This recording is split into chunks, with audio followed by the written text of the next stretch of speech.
खबरों में धार, तेज और असरदार, बेबाक सच कहते तो सभी हैं, पर निभाता सिर्फ एफएम न्यूज। भरोसा आप सबका।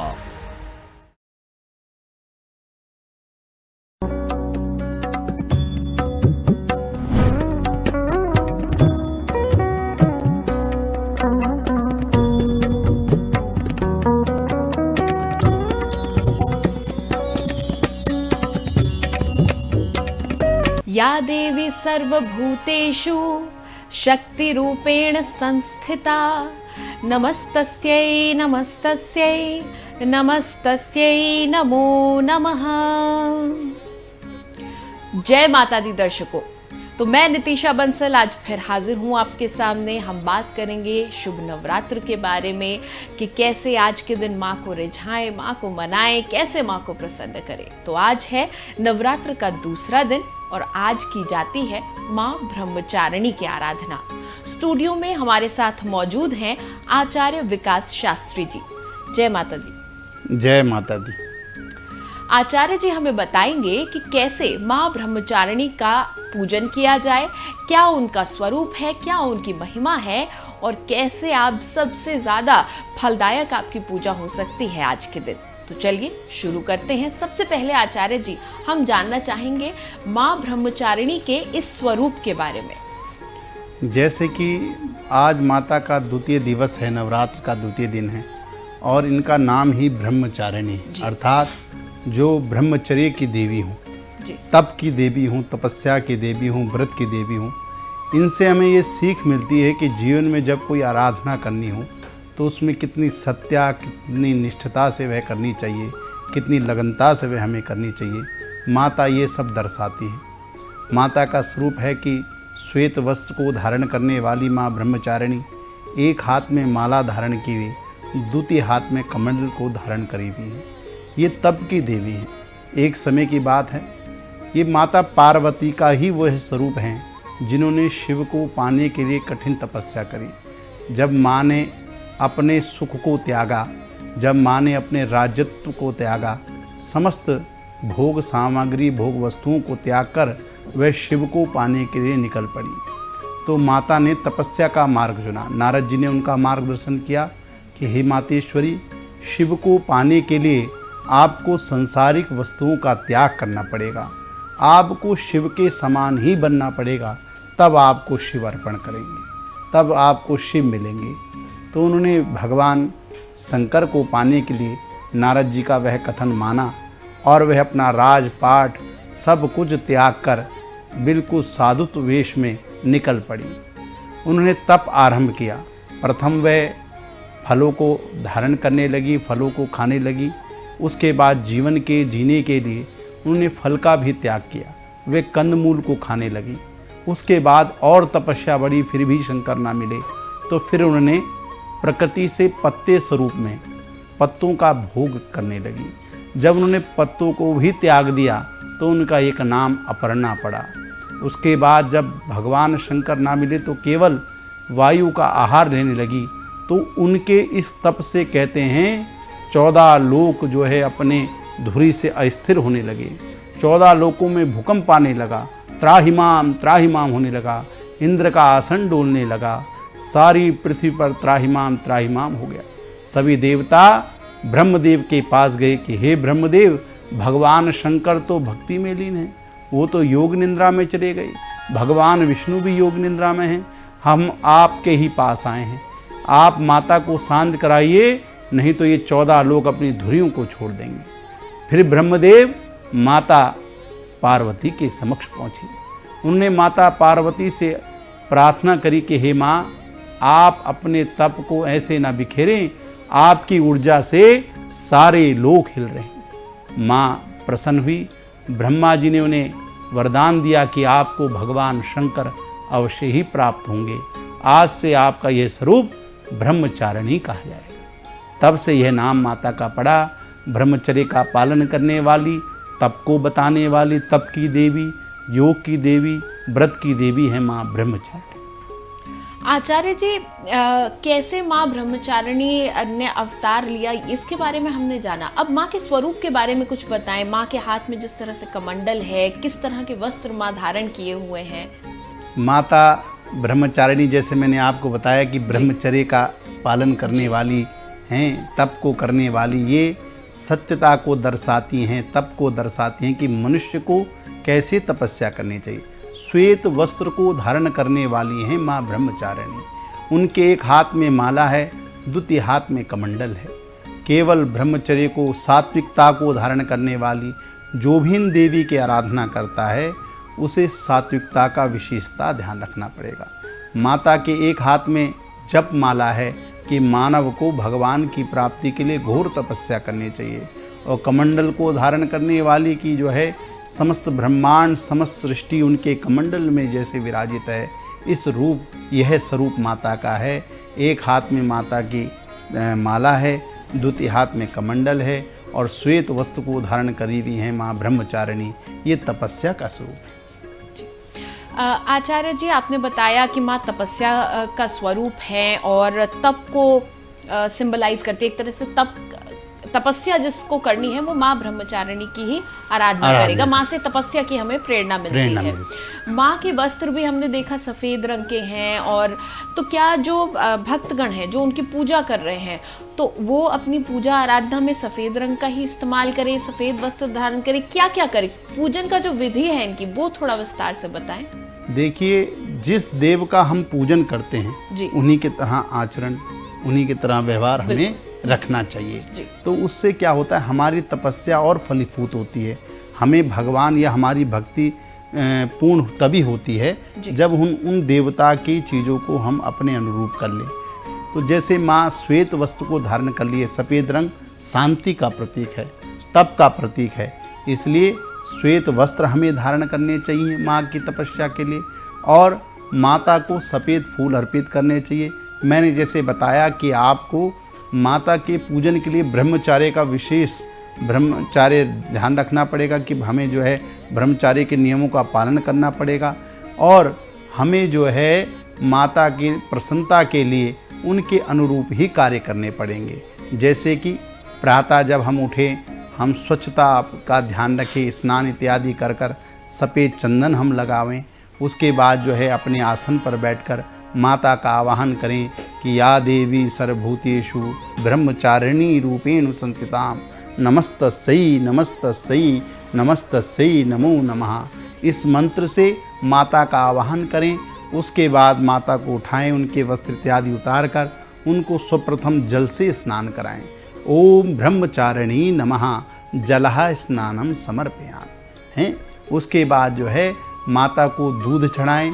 माता को जो है ओम ब्रह्मचारिणी नमः पया स्नानम समर्पयामि, दूध को पया कहते हैं संस्कृत में। मैं सिंपल शब्दों का उच्चारण कर रहा हूँ क्योंकि मंत्र हर व्यक्ति उच्चारित नहीं कर सकता है, और मंत्र की अगर जरा से शब्दों में भेद आ जाए, जैसे त्रुटि हो जाए, जैसे कि कुंभकर्ण ने किया था, इंद्रासन की जगह निंद्रासन मांग लिया, तो उस कारणवश वह जो है 6 महीने सोता था और 1 दिन जागता था। इसलिए ऐसा ना हो, इसलिए मैं बिल्कुल सरल तरीके से आपको बतला रहा हूँ कि किस तरह आपको माता का स्नान कराना है, किस तरह पूजन करना है। तो जैसे जब आप दूध चढ़ाएं तो ओम ब्रह्मचारिणी नमः पया स्नानम समर्पयामि। उसके बाद चाहे आप इस क्लिप को चला के भी पूजन कर सकते हैं, इस क्लिप को बार बार चला के भक्त लोग जो है, दर्शक लोग देखें। फिर उसके बाद दही चढ़ानी है। ओम ब्रह्मचारिणी नमः दधी स्नानम समर्पयामि। और प्रत्येक स्नान के बाद ये ध्यान रखना कि जल का स्नान जरूर कराना है। जल जो है, जैसे आपने दूध चढ़ाया तो उसके बाद पुनः फिर जल, फिर दही चढ़ाई, फिर पुनः जल, फिर उसके बाद घृत स्नानम, घी का स्नान कराना है। घृत कहते हैं संस्कृत में। ओम ब्रह्मचारिणी नमः घृतः स्नानम समर्पयामि। उसके बाद जो है शहद चढ़ाना है, मधु कहते हैं संस्कृत में उसको। ओम ब्रह्मचारिणी नमः मधु स्नानम समर्पयामि। फिर शुद्ध जल से स्नान कराना है। फिर उसके बाद ओम ब्रह्मचारिणी नमः शक्रः स्नानम समर्पयामि, गुड़ के चूरे से स्नान कराएं माता को। फिर उसके बाद शुद्ध जल से स्नान कराएं। फिर इन 5 चीज़ का, गाय का दूध, गाय के दूध से बनी हुई दही, गाय के दूध से बना हुआ घी, मधु एवं शक्कर, इन पांचों चीज के मिश्रण को ही हम पंचामृत कहते हैं। फिर माता को पंचामृत से स्नान कराएं। ओम ब्रह्मचारिणी नमः पंचामृतम स्नानम समर्पयामि। उसके बाद माता को शुद्ध जल से स्नान कराएं और वो जो पंचामृत स्नान कराया है वही आपको पान करना है। उसको पान करने से कहते हैं कि शरीर की समस्त व्याधियां दूर हो जाती।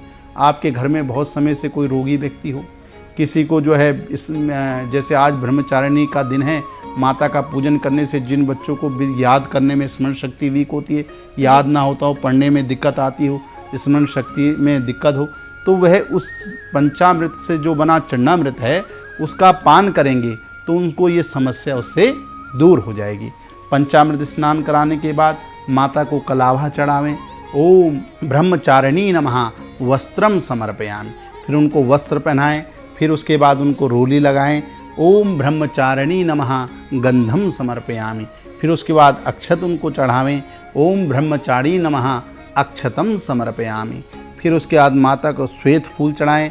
ओम ब्रह्मचारिणी नमः पुष्पम समर्पयामि पुष्पमालाम समर्पयामि। अगर पुष्प है एक तो पुष्पम समर्पयामि और माला है तो पुष्पमाला समर्पयामि। उसके बाद माता को धूप दीप इत्यादि दिखाएं। ओम ब्रह्मचारिणी नमः धूपम दीपम दर्शयामि कहना है। उसके बाद जो है माता को जो है भोग लगाना है आपको, पंचमेवा का भोग, और माता को विशेषकर पेठे का भोग लगाया जाता है। मैंने जैसे आपको बताया कि सफ़ेद माता को, और ये सात्विक फल है। पेठा जो है वो माता के लिए व्रत में खासकर आज लोग जितने भी लोग हैं भाई, और मिठाइयों में तो आप वो कर सकते हैं, मिश्रण आजकल चल रहा है जैसे लोग कर देते हैं, परंतु पेठे की मिठाई में कोई मिलावट नहीं होती, वह शुद्ध और पवित्र होता है। इसलिए पेठे की मिठाई माता को चढ़ाएं। ओम ब्रह्मचारिणी नमः मिष्ठानम समर्पयामि। और रोज़ एक चीज़ ध्यान रखें कि माता को अनार अति प्रिय है। रोज़ आप जो है अनार की वस्तु माता को अवश्य भोग लगाएं 9 दिनों में। ओम ब्रह्मचारिणी नमः फलम समर्पयामि, ऐसे करके फिर दक्षिणाम समर्पयामि। फिर माता की आरती करें, उनसे प्रार्थना करें, और उस जल से जो स्नान का जल है घर में भी छिड़कें और चरणामृत भी उसका ले लें, जिससे आपके रोग शोक सब दूर हो जाएंगे और माता की आप पर विशेष कृपा होगी। तो आचार्य जी, ये तो बात हुई माँ के स्वरूप के बारे में, उनकी आराधना कैसे करनी है, किस प्रकार से पूजा करनी है, इसके बारे में। तो अब ये भी बता दीजिए कि कौन सा वो खास मंत्र है जिससे माँ को प्रसन्न कर सकते हैं। बिल्कुल, जैसे कि हम हर रोज़ आपके चैनल के माध्यम से लोगों को प्रत्येक दिन देवी का मंत्र बताते हैं, एक बीज मंत्र, एक सरल मंत्र जो आप सब उच्चारण कर सकें। तो वह बीज मंत्र है जिससे आप माता का आवाहन करें, पूजन करें, और बड़ा शक्तिशाली, उसे दिन भर आपको जपना चाहिए। वह मंत्र है ओम ह्रीं श्री अंबिकाये नमः। ओम ह्रीं श्रीं अंबिकाये नमः। इस मंत्र का आप उच्चारण कर माता का आवाहन पूजन कर सकते हैं। या फिर या देवी सर्वभूतेषु ब्रह्मचारिणी रूपेण संस्थितां नमस्तस्यै नमस्तस्यै नमस्तस्यै नमो नमः। ओम या देवी सर्वभूतेषु ब्रह्मचारिणी रूपेण संस्थितां नमस्तस्यै नमस्तस्यै नमस्तस्यै नमो नमः। या फिर ओम ब्रह्मचारिणी नमः। ओम ब्रह्मचारिणी नमः। अति सूक्ष्म मंत्र आपको बता दिया। इन तीनों में से सुविधा अनुसार जिस मंत्र का आप सरलतम रूप से उच्चारण कर सकें, शुद्ध रूप से उच्चारण कर सकें, इसी मंत्र को आप जपें। इन तीनों में से कोई भी मंत्र आप बोलें, उसी को जपें, उसी से पूजन अर्चन करें, और माता की आप पर विशेष कृपा होगी, अनुकंपा होगी। माँ ब्रह्मचारिणी की हम बात करते हैं तो तपस्या के लिए प्रेरित करती हुई माँ का ये स्वरूप है हमारा। तो जब तपस्या कर रहे हैं तो कुछ खास नियम भी होंगे, कुछ ऐसी चीज़ें जो माँ को प्रिय हों, कोई फूल, कोई फल, जिससे माँ जल्दी प्रसन्न हो जाती हों। देखिए, जैसे कि आपको मैंने पूर्व में बतलाया कि माता ब्रह्मचारिणी तप की स्वरूपा है जी। वह जो है तप है, व्रत है, उसकी स्वरूपा हैं, ब्रह्मचर्य की स्वरूपा हैं। माता के पूजन में विशेष, पहले तो नवदुर्गा के व्रतों में, संपूर्ण पूजन में शुद्धि का बड़ा ध्यान रखना चाहिए। आपको कोई भी सुखासन नहीं लेना है। व्रत का मतलब होता है तप। जितने जीवन में सुख सुविधाएं हों उसका त्याग कर सात्विक जीवन को धारण करें, जैसे माता ने किया। परमात्मा की प्राप्ति के लिए आपको संसाधनों का त्याग करना पड़ेगा, अपितु प्रकृति के ही रूप स्वरूप से चलना पड़ेगा। क्या सामग्री का हमें इस्तेमाल करना है पूजन में? देखिए, क्योंकि बाजार में आजकल हमारे पास बहुत ऑप्शंस, हमारे सामने बहुत सारी नाना प्रकार की अगरबत्तियां हैं, धूप बत्तियां हैं, चंदन की भी है, उसमें धूप बत्ती, उसमें गूगल भी है। तो माँ की आराधना के लिए कौन सी धूप बत्ती का इस्तेमाल करें, कौन सा फल लेकर आए, कौन सा फूल लेकर आए, ये भी एक बार हमारे दर्शकों को बता दीजिए। जैसे कि माता का स्वरूप मैंने आपको बताया कि ब्रह्मचर्य का स्वरूप है। माता को श्वेत फूल अति प्रसन्न है, अति प्रिय हैं। और खासकर अगर आप माता को श्वेत कमल चढ़ाती, श्वेत कमल, क्योंकि माता ने जो तप किया था, पहाड़ों में रहकर तप किया था, तो वहाँ कमल तो चढ़ाना है माता को, पर शांति का प्रतीक, शुद्धता का प्रतीक, सत्यता का प्रतीक, तप का प्रतीक कौन सा रंग है? श्वेत। तो आपको जो कमल माता को चढ़ाना है वो श्वेत रूप में चढ़ाना है। जहाँ आप कमल की बात आती है तो उससे लक्ष्मी को कमल चढ़ाया जाता है, तो आपको धन धान्य तो मिलेगा, अपितु शांति भी मिलेगी, सुख भी मिलेगी। कहते हैं कि संतोषम परमम सुखम। आपके पास अधिक धन है पर सुख नहीं है, संतोष नहीं है। आपके पास सब कुछ है फिर भी आप जो है परेशान रहते हैं। तो अगर किसी रूप से आपको शांति मिल सकती है तो माता को आज के दिन आप जो है श्वेत कमल पुष्प को चढ़ावें तो आपको अवश्य शांति मिलेगी। दूसरा, आप फलों में जावित्री का फल चढ़ाएं, विशेषकर माता को। आज जो है ब्रह्मचारिणी को अगर आप पसंद करना है तो एक जावित्री के फल से माता प्रसन्न हो जाएगी। और 9 दिन विशेषकर ध्यान रखें कि अनार का फल माता को अवश्य चढ़ाएं। एक आपको ये ध्यान रखना है। जहाँ तक धूप की बात है, देखिए मैया को गूगल अति पसंद, अति प्रिय है गूगल। तो जो गूगल की धूप है, या फिर गूगल आजकल मार्केट में आता है, आप कंडे अगर नहीं हो, क्योंकि आजकल मिलावट बहुत चल गई दिखने में, उसमें गूगल तो होता नहीं है, लोग सेंट डाल देते हैं। तो आप क्या करें, मार्केट से गूगल लाएं और गाय का उपला जलाएं, उसमें थोड़ा सा गूगल डाल दें, या फिर गूगल ले लें, उसमें थोड़ा सा कपूर डाल दें और प्रज्वलित कर दें, तो भी आपको सुगंध धूप की मिलेगी। वो माता को अर्पित करें, सात्विक रूप से रहें, यही माता को आपको चढ़ाना है। आज के समय में इस भागदौड़ की जिंदगी में देखिए, इंसान भागदौड़ कर रहा है वैभव और यश पाने के लिए, वो पा लेता है, लेकिन कहीं ना कहीं ये कहते हैं कि हमें शांति नहीं मिल पा रही है।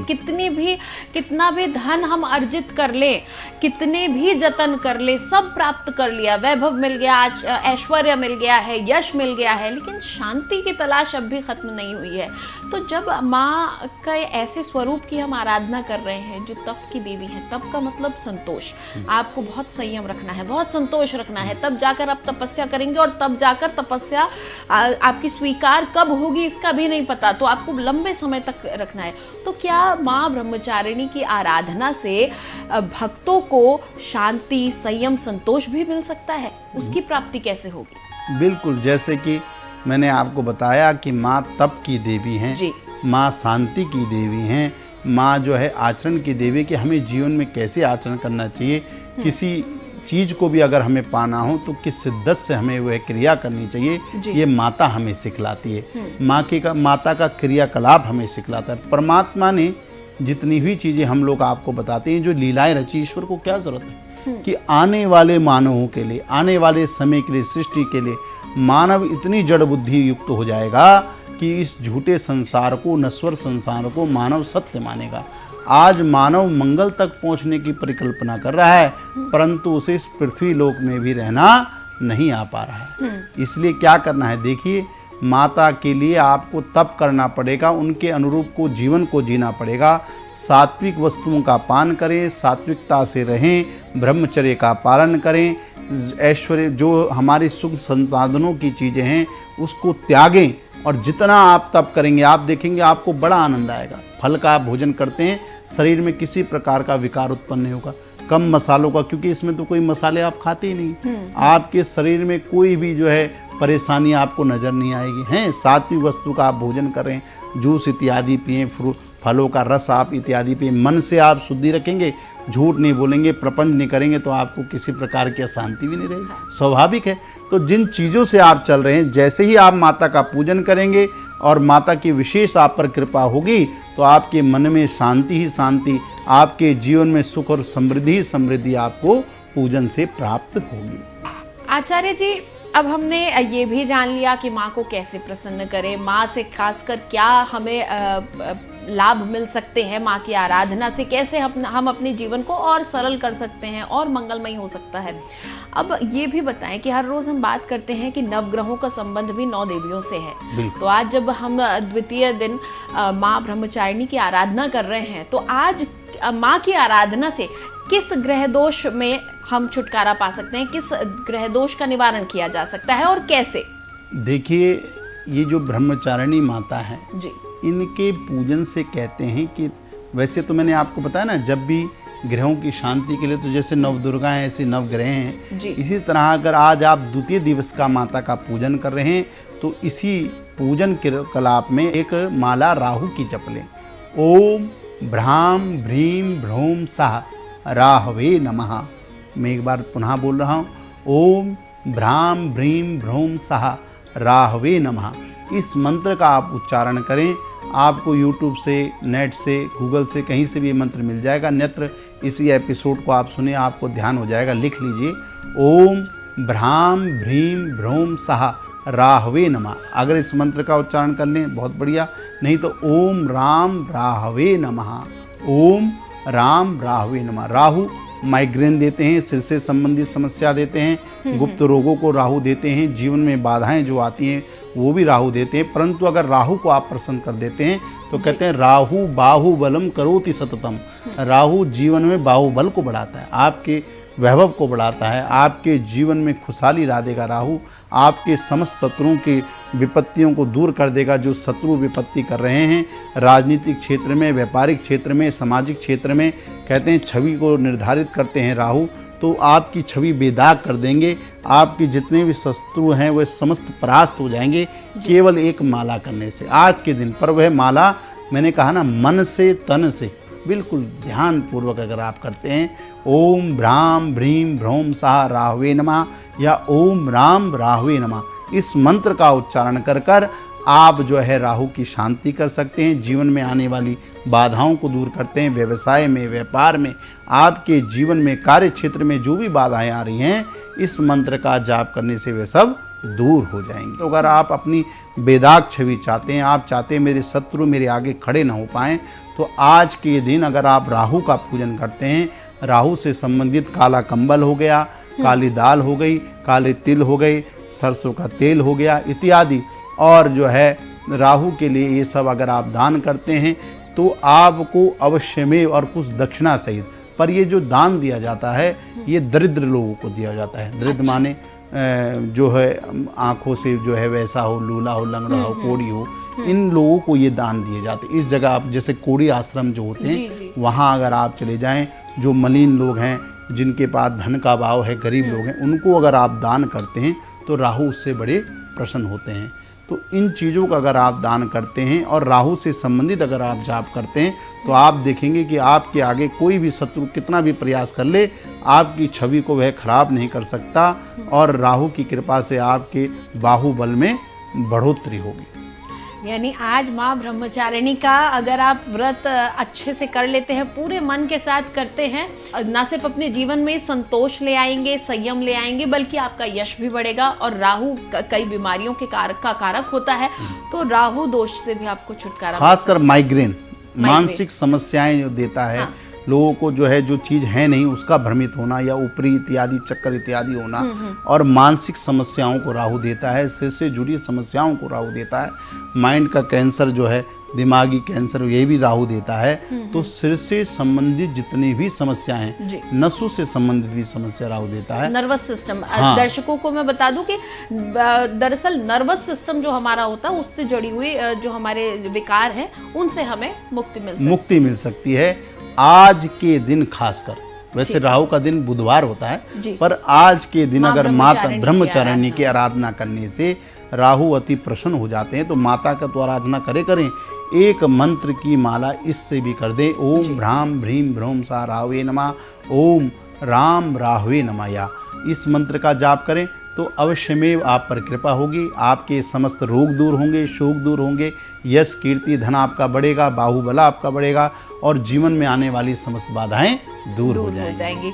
तो दर्शकों, आपने जाना कि एक व्रत और उस एक व्रत से, एक दिन से कितने सारे लाभ हमें मिल सकते हैं। यही सौंदर्य है हमारे धर्म का, यही सौंदर्य है हमारे इन तमाम व्रत और त्योहारों का। आचार्य जी, आप हमारे स्टूडियो में आए, उसके लिए आपका बहुत बहुत धन्यवाद। जय माता की। जय माता दी। तो दर्शकों, इसी तरह से आप हमारे साथ बने रहें। हर रोज हम आपके साथ जुड़ेंगे और आपको ऐसी ही कुछ खास बातों के बारे में बताएंगे और माँ के स्वरूप का महिमा मंडन भी करेंगे।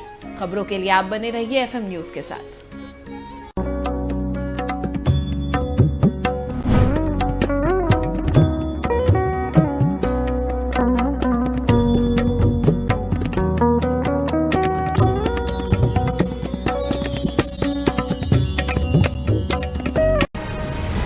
खबरों में धार, तेज और असरदार, बेबाक सच कहते तो सभी हैं, पर निभाता सिर्फ FM न्यूज।